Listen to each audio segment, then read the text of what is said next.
today, so I've decided to get up close and personal with Sydney Opera House and the whole Sydney Bay area, so you get a real idea of what it's like.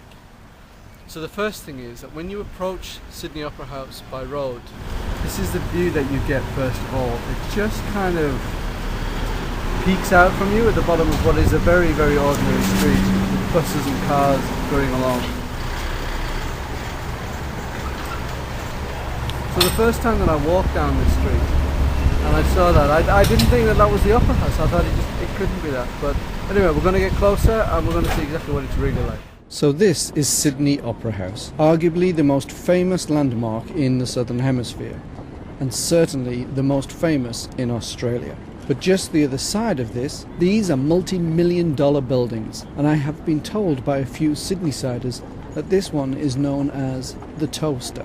They were built around the year 2000, much to the consternation and irritation of many of the people who live here. The approach to the Opera House and harbour was very open before they built these, and I have been told that despite their location, there are always some empty. But it's a beautiful view. Just imagine what they would be able to see with the harbour, the bridge, and of course the Opera House. So let's take a good look at the Opera House. What I want to focus on here is the bottom part of the building, because everyone focuses on these, the domes. But the bottom part of the building is incredibly ugly and boring beyond belief. So it really is just those top bits that are quite of any visual interest. So what you're seeing now is actually a very, very close-up of the dome itself, and as you can see, well, you probably, I don't know if you can, but these are actually just bathroom tiles. Masses and masses of greyish, beige, white bathroom tiles, and that's exactly what the dome heads are made of.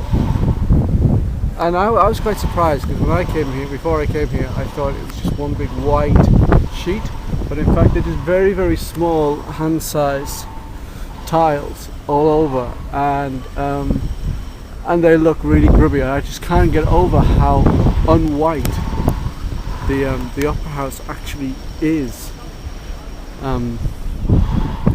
You know, the image that we all get is of the Bay Area, and from a distance they do look very white, but you don't have to get that much close to them to find out that they're actually just very grubby, and it could really do with a wash.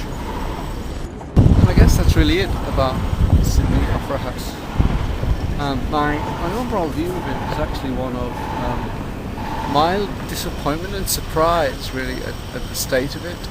When you get up close, it really isn't a beautiful building at all, and I never thought it would be encased in such an area that just doesn't represent what the Harbour Bay area is. It's as if they've just built and built in order to make money, and I think that's such a shame, and it happens all over the world, and I really do wish people would stop doing that. But there you go. Yeah, not one of the greatest landmarks in the world, but I've seen it, so that's okay.